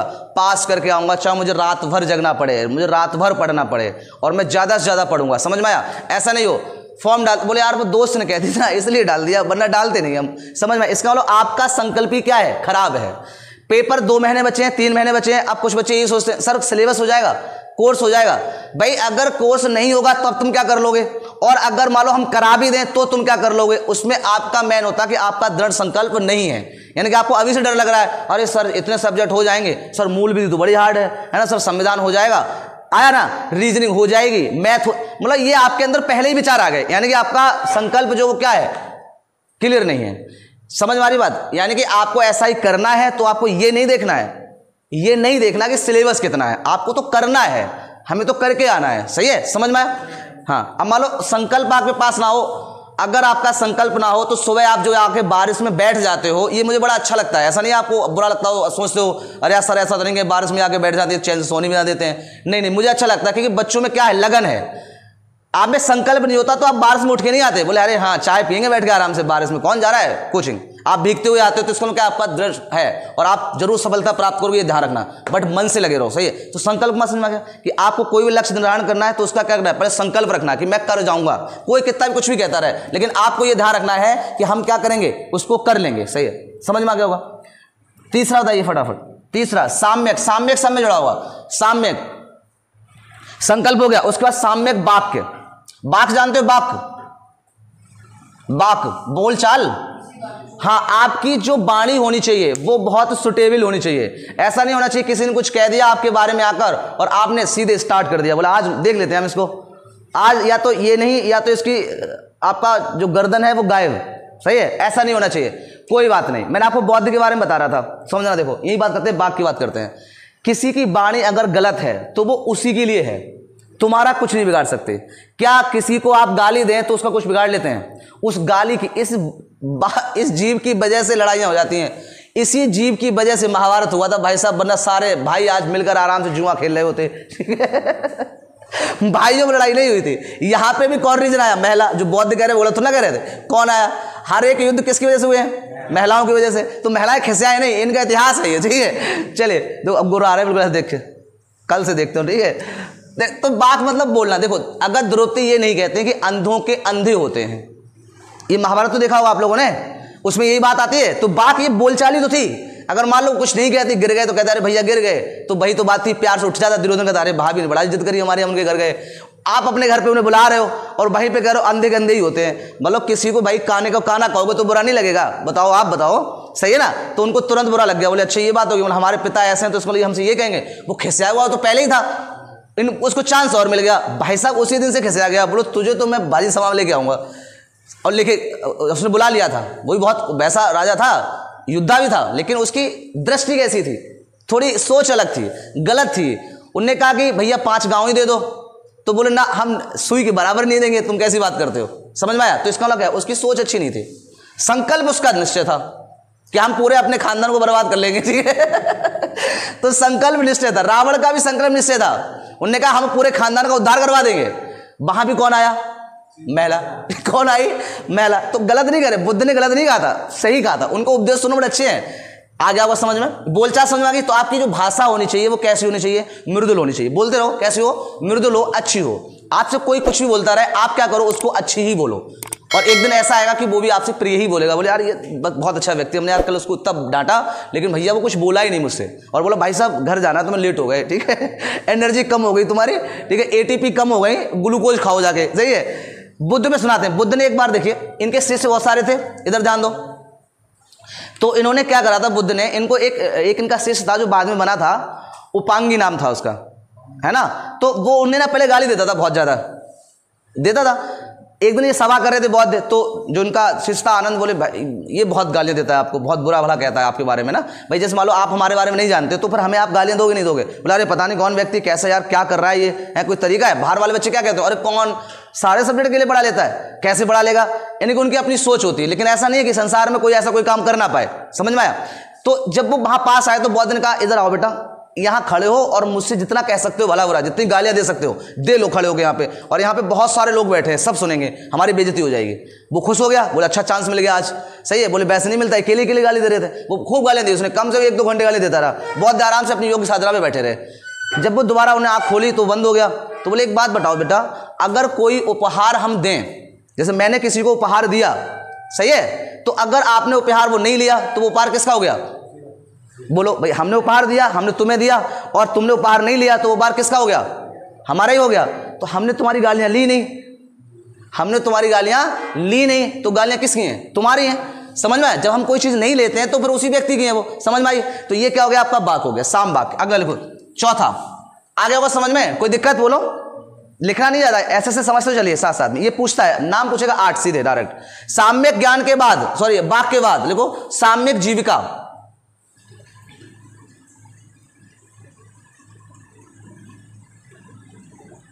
साम्यक जीविका सही लिखा है, ऐसे लिखेंगे जीविका। जीविका जानते हो, अपना खान पान कैसे चला रहे हो आप, अपना घर का खर्चा कैसे चला रहे हो। साम्यक का मतलब होता है कि आपको साम्यक जीविका भी क्या करानी है, सही से चलानी है। ऐसा नहीं कि आप किसी का मर्डर करके पैसे ला रहे हो, किसी की चोरी करके ला रहे हो, है ना, डाकू किसी को घेर कर ला रहे हो, समझ में आया, किसी का नुकसान करके ला रहे हो और अपनी जीविका चला रहे हो। आपको हम तो अपनी जीविका चला रहे हैं, नहीं, आपकी जीविका चलाने के लिए आपको क्या करनी है, मेहनत करनी है। आप सन्यासी बन जाओ, आप भिक्षुक बन जाओ, बौद्ध में क्या बने वो, भिक्षुक बने। बोला आप घर घर मांग लाओ, आपको मांगने को लोग दे देंगे, लेकिन गलत मार्ग जीविका के लिए भी नहीं अपनाना है, समझ में आ गया।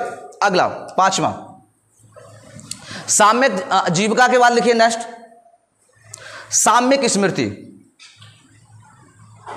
साम्यक स्मृति, साम्यक क्या होनी चाहिए, स्मृति होनी चाहिए। कैसी होनी चाहिए स्मृति, जानते हो, सोच, है ना। हमारी जो स्मृति होनी चाहिए वो कैसे होनी चाहिए, साम्यक, यानी कि बिल्कुल सही नजरिया होना चाहिए। जैसे दृष्टि का था वैसे स्मृति की बात है, समझ में आया। तो सही स्मृति होनी, इसका मतलब ये है कि आप अच्छे गुणों को धारण करो और बुरे जो गुण हैं उनको त्याग दो। उनको क्या कर दो, त्याग दो। जिस व्यक्ति से भी, ऐसा नहीं हर व्यक्ति बुरा होता है, हर अच्छा होता है, तो किसी के संपर्क में जब भी आप आओ तो उसकी अच्छी बातों को ग्रहण करो, अपनी स्मृति के पृष्ठभूमि पे डाल लो, संप्रत्यय बना लो, लेकिन गलत बातों को वही छोड़ दो। तो ये कौन कहते हैं, महात्मा बुद्ध, समझ में आ गया। छठा देखिए, साम्यक क्या हो गया, आपकी स्मृति। इसके बाद साम्यक व्यायाम, साम्यक व्यायाम एक्सरसाइज। साम्यक एक्सरसाइज मतलब आपको ऐसा नहीं होना चाहिए कि एक्सरसाइज लग गए डोले सोले बना रहे हो। देखा जिम वाले ये ज्यादा कर जाते हैं, जो आप डोले सोले बना रहे हैं शरीर के, ये लोग जब थोड़ा बुढ़ापे पे जाएंगे तो इनकी जो बॉडी है वो क्या करेगी, बहुत दिक्कत करेगी, समझ में आया। इनकी जो उपास्थियां होती हैं वो, उनके जो मांस होता है वो जल्दी छोड़ जाती हैं, सही है। जो आपका पेल्विक अम्ल होता है वो भी सूख जाता है, सही है।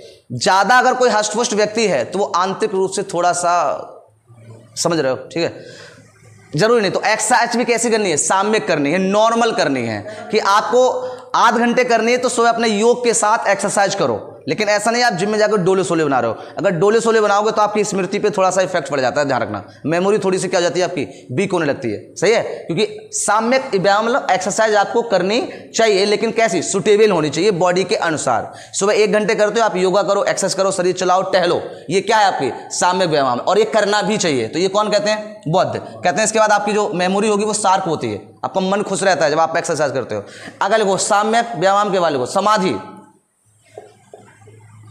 साम्यक समाधि।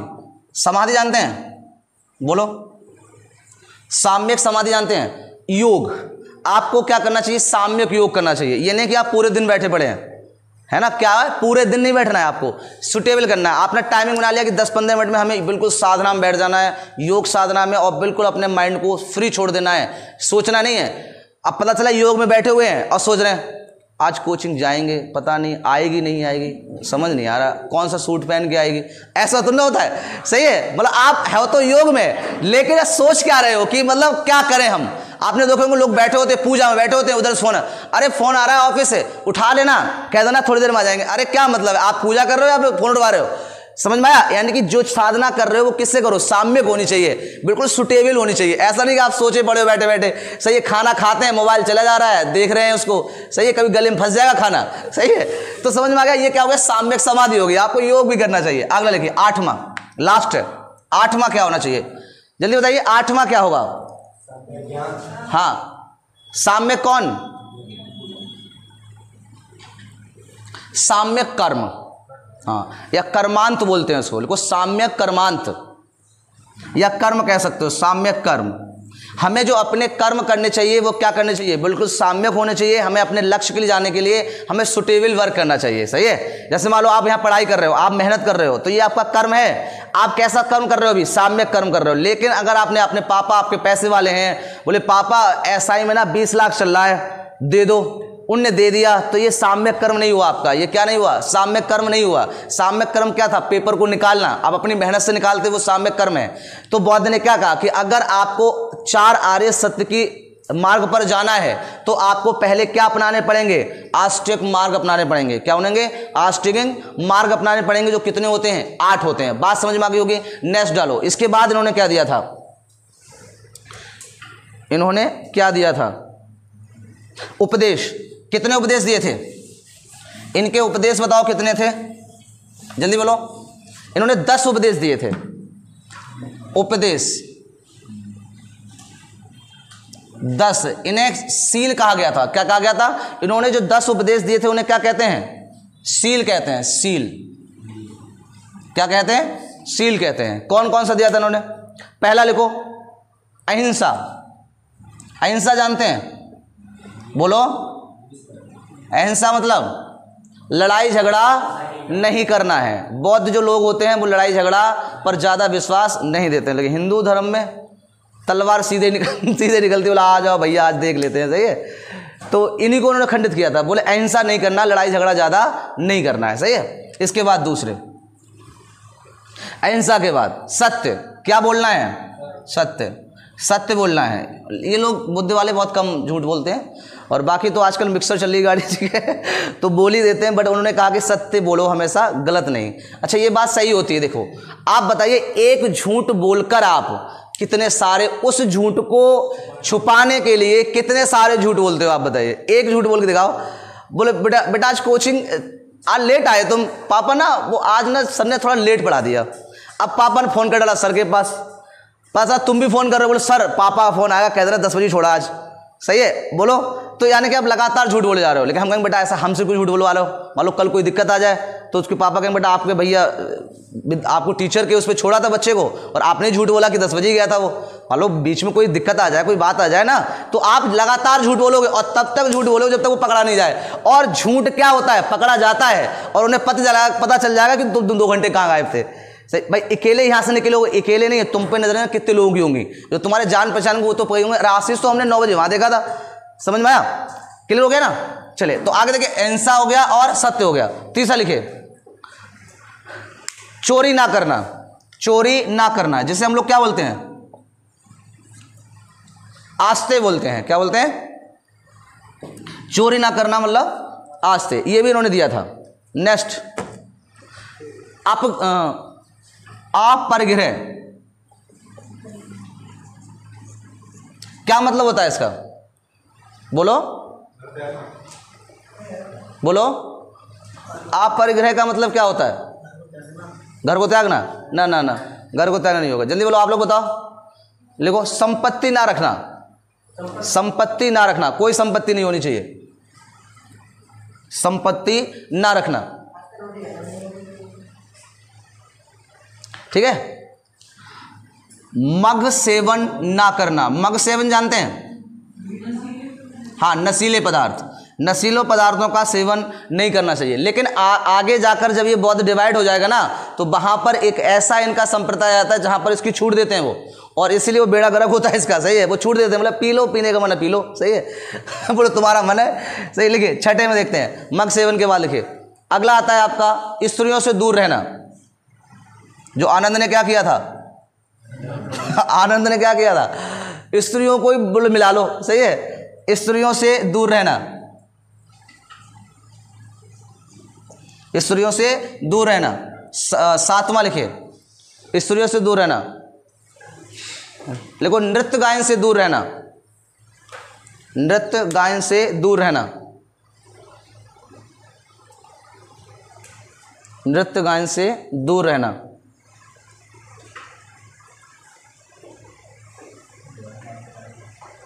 ठीक है। ये इस तरह से कितने हो गए हमारे पास? 7 हो गए। ठीक है।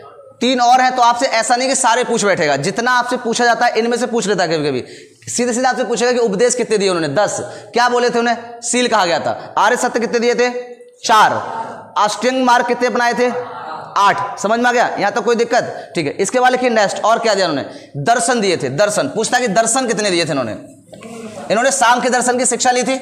बोलो, सांख्य दर्शन की किससे ली थी? गुरु थे ना योग दर्शन की, रुद्रक राम से ली थी। इसके बाद हम कहते हैं दर्शन। दर्शन बताओ कितने इनके? बौद्ध में दर्शन कितने? 3, और 3 ही हम लोग जैन धर्म में पढ़ेंगे। किस में पढ़ेंगे? जैन धर्म में। फटाफट लिख लो, पहला लिखो 3 दर्शन। 3 दर्शन किसी को पता है कौन से दर्शन थे? 3 बोलो, 3 दर्शन कौन से थे? पहला था बौद्ध। कौन था पहले? बौद्ध। इसको कहेंगे हम लोग बुद्ध की बात कर लेते हैं। किसकी बात करते हैं? बुद्ध की। पहले लिख लो फिर समझा देते हैं। अगला लिखो बुद्ध। बुद्ध के बाद लिखो संघ, संघ। और तीसरा धम्म। ठीक है, तीसरा धम्म। अब इनका मतलब क्या हुआ? इस तीनों का मतलब क्या हुआ? ठीक है, बौद्ध ने कहा था कि जो ईश्वर है वो ईश्वर है ही नहीं। क्या है? ईश्वर नहीं है।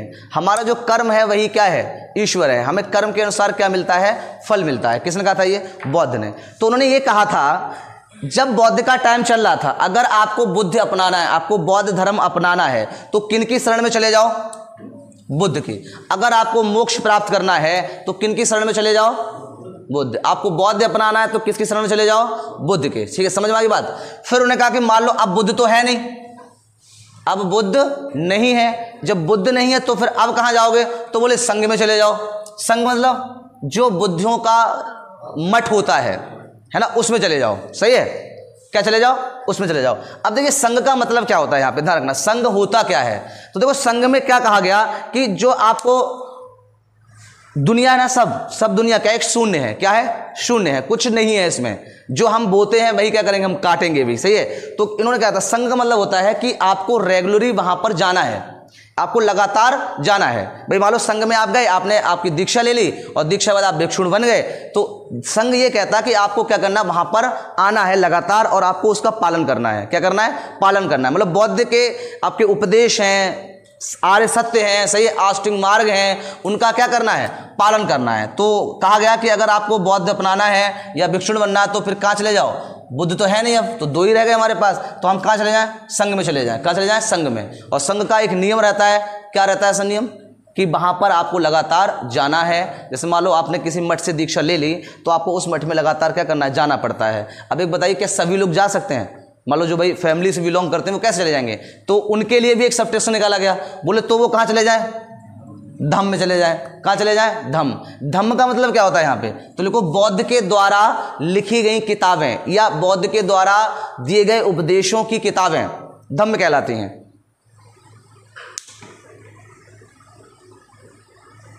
क्या कहलाती हैं?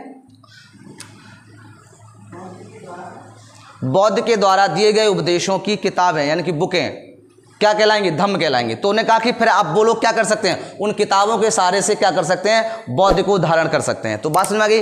बौद्ध तो है नहीं, तो ये तो केस पहले ही खत्म हो गया। जब बुद्ध थे उस टाइम की बात हुई थी कि आपको अगर लेना है, दीक्षा लेना है, बौद्ध के उसमें जाना, तो बौद्ध के शरण में चले जाओ।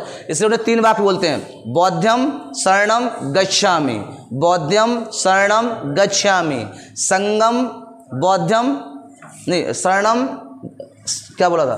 बौद्धम शरणम गच्छामि। हाँ, तो यहाँ पे संगम शरणम गच्छामि यानी कि संघ की शरण में चले जाओ। संघ मतलब जैसे हमारे यहाँ साधु होते हैं, मुनि होते हैं, है ना, वैसे ही ये लोग अपने इनके क्या होते हैं? मुनि होते हैं। एक समूह होता है, आप उनकी शरण में चले जाओ। जब उनके शरण में रहोगे तो लगातार उन्हीं के साथ रहोगे। बोलो, उन्हीं के साथ रहोगे। लेकिन ऐसा नहीं, सबको पॉसिबल नहीं हो सकता है। जिनने बिल्कुल त्यागी दिया चीज़ों को वो तो जा सकते हैं। तो क्या कहते हैं इसको? संगम शरणम गच्छामि। अब अगर यहाँ भी नहीं जाओगे तो फिर क्या बोलेंगे आप? धम्मम शरणम गच्छामि। ये आप जब उनके मठों में जाओगे तो आपको ये साउंड वहाँ सुनाई देता रहता होगा, बुद्धम शरणम गच्छामि, संगम शरणम गच्छामि, धम्मम संगम गच्छामि। समझ में आ गया? बुद्ध तो है नहीं, तो ये तो केस हमारा खत्म है अभी वर्तमान में। तो अभी हम लोग कहाँ चले जाते हैं? संघ में चले जाएंगे तो आपको फिर आना नहीं मिलेगा, सर मुड़वा दिया जाएगा, कपड़े पहनवा दिए जाएंगे और आपको एक भिक्षुक बना दिया जाएगा। लेकिन जो धम्म में जाते हैं वो लोग, जैसे आप लोग ना, बहुत सारे लोगों ने बौद्ध अपना रखा है ना, तो वो अपना जो गृह आश्रम है उसका जीवन जी रहे हैं, लेकिन वो बौद्ध भी हैं। यस या नो? देखोगे ना, तो वो लोग कौन वाले हैं? धम्मम वाले हैं। यानी किताबों के सहारे क्या करते हैं? अपना पूजा पाठ करते हैं और याद करते हैं। पूजा पाठ पे तो ये रोक लगा रखी है इन्होंने, मूर्ति पूजा पे तो रोक लगा रखी। मूर्ति पूजा ये करते ही नहीं है, सिर्फ क्या करते हैं? योग साधना करते हैं, आराम से बैठ जाते हैं और योग साधना करते हैं। कितने लोगों को समझ में आ गई बात? समझ में आया? तो अगर आपको क्या करना है? बौद्ध अपनाना, तो संगम चले जाओ, यानी कि आप साधुओं के समूह में मिल जाओ, तो आपने बौद्ध धारण कर लिया।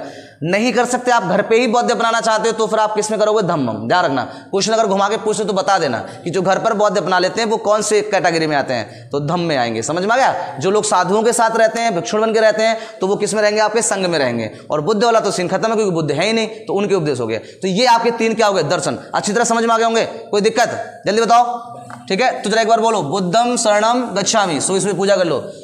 बोलो, बुद्धम शरणम गच्छामि। ठीक है, उसके बाद अब आगे बात कर लेते हैं रतन। त्रिरतन दिए थे उन्होंने। क्या दिए थे? त्रिरतन। तो 3 रतन होते हैं, ध्यान रखना। दर्शन कितने थे? 3। जल्दी बोलो, दर्शन कितने थे? 3। रतन कितने थे? 3।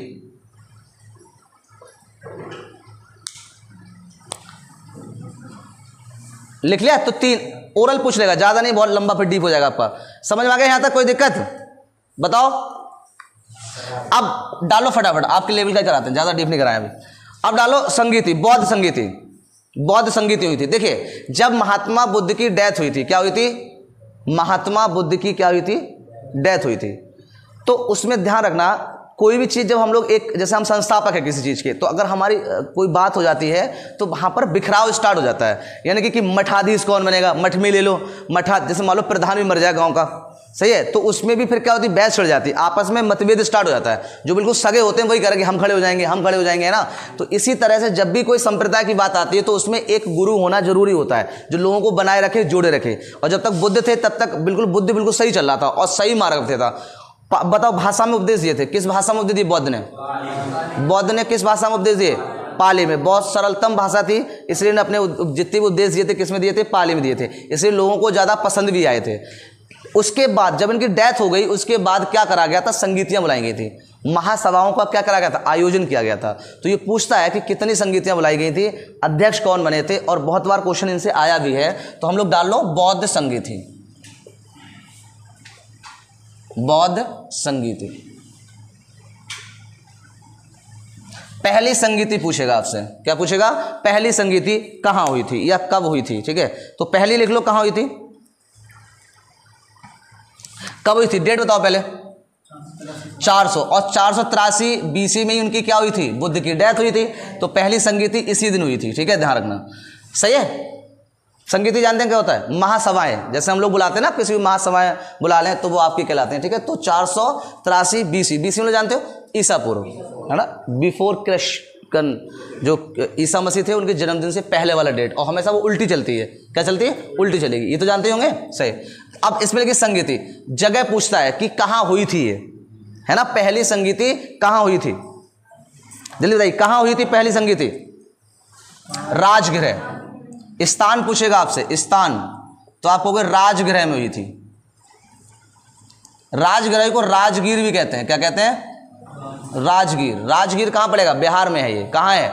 बिहार में। आया समझ में? नहीं बोलो, समझ में आया? तो कहाँ हुई थी ये, किस जगह हुई थी? राजगीर में। समझ में आया? ठीक। अध्यक्ष, अध्यक्ष, अध्यक्ष को ना पुरोहित भी कहते हैं। अगर आपसे पुरोहित पूछ ले, क्या पूछ ले कि पुरोहित कौन था उस टाइम पे? पुरोहित मतलब इनके जो मैन रहते हैं, जैसे मान लो एक समुदाय है, एक संघ है, उसका जो एक मैन शिष्य होगा, ऋषि होगा, हम लोग ऋषि कहते हैं, भिक्षुण होगा ना, वो वाला, तो ये अध्यक्ष कहलाते हैं, पुरोहित कहलाते हैं। तो ब्रैकेट में लिख लेना पुरोहित। बताइए, जब पहली संगीति हुई थी 483 ईसा पूर्वी में, तो उसमें अध्यक्ष कौन थे? पूछता है आपसे कि अध्यक्ष बताओ जल्दी। नहीं पता? नहीं पता? देखिए, पहला बार काम कराया गया, उसमें बहुत सारे लोगों को बुलाया गया था। जितने भी बौद्ध को मानते थे पूरे देश में, उन सबको बुलाया गया था, क्योंकि उनकी डेथ भी हुई थी। तो इस सिलसिले में सारे लोग आते भी हैं, है ना। कोई भी किसी भी महान उसके ऋषि की किसी की डेथ हो जाए तो वहाँ पे कितनी भीड़ होती है, और कई दिनों तक उनका सबको रोका जाता है, जैसे लोग सभी दर्शन कर लें, अंतिम दर्शन कर लें, है ना। देखा होगा, ज़्यादा अच्छे अच्छे जो महापुरुष हुए उनकी बात कर रहे हैं। ठीक है, तो समझ में आया? तो अध्यक्ष कौन थे उस टाइम पे, ये आपसे पूछेगा कि पुरोहित उस टाइम पर कौन था। तो बहुत सारे लोगों को बुलाया, और जब बहुत सारे लोगों को बुलाया जाता है तो वहाँ पे क्या होता है? महान हो जाते हैं सब। क्या होते हैं? महान। तो आप ऐसे याद रखेंगे। तो महाकश्यप कौन थे? महाकश्यप। कौन थे अध्यक्ष थे? महाकश्यप थे। कौन थे? महाकश्यप। समझ में आ गया बात? ठीक। अब इसके बाद पूछेगा कि उस टाइम पर राजा कौन था, है ना, उस टाइम पे राजा कौन था या किसने इसको कराया था? बोलो किसने कराया था? ये चीज़ें तो पता होनी चाहिए। हाँ तो बताया भी था भी हमने। तो शासक पूछे चाहे राजा पूछे कि उस टाइम पे शासक कौन था जब पहली बौद्ध संगीति हुई थी, तो आप कहोगे अजातशत्रु। अजातशत्रु का मतलब जानते हो क्या होता है? अजातशत्रु का मतलब जानते हो क्या होता है? बोलो है जी। अजातशत्रु मतलब शत्रुओं पर विजय पाने वाला। अजातशत्रु मतलब शत्रुओं पर विजय पाने वाला। तो यहाँ तक किसी कोई दिक्कत? बताइए कब हुई थी पहली संगीति?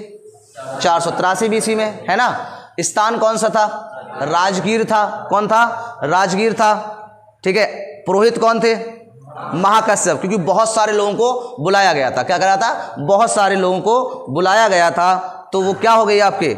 महाकश्यप उसके अध्यक्ष थे, पुरोहित थे, जिन्होंने उन्हें उद्घोष किया था, है ना। इसके बाद आता है कि शासक कौन था उस टाइम पर जब पहली बौद्ध संगीति हुई तो आप क्या बताओगे? अजातशत्रु था। कौन था? अजातशत्रु। ठीक है। पहली संगीति समझ में आ गई होगी। किसी कोई दिक्कत तो नहीं यहाँ तक? बताओ। चलिए सेकंड देख लेते हैं फटाफट। सेकंड कौन सी थी? चलिए सेकंड कब हुई थी? कौन बताएगा? बताइए। नहीं सेकंड डेट बताओ पहले। डेट कब? 383 BC में हुई थी सेकंड बौद्ध संगीति। सेकंड बौद्ध संगीति 383 BC में हुई थी। ठीक है। हाँ क्या हुआ बालक? अभी छोरे कोई दिक्कत? यहां तो समझ में आ गया। तो पहले अब वही हमें सिस्टम रखना है। पहले क्या देखेंगे हम? स्थान, कि स्थान में किसमें हुई थी। तो स्थान बताओ। स्थान पाटलिपुत्र। पाटलिपुत्र पटना, जो अभी वर्तमान में क्या है? पटना है। बताइए। तो लिख लो पाटलिपुत्र। कहाँ है ये? बिहार में है। वर्तमान में इसका नाम क्या है? पटना है। पटना कौन सी नदी बसा हुआ है? पटना कौन सी नदी बसा हुआ है? गलत बात है ये, कभी पता ना तुम लोगों को। बताइए।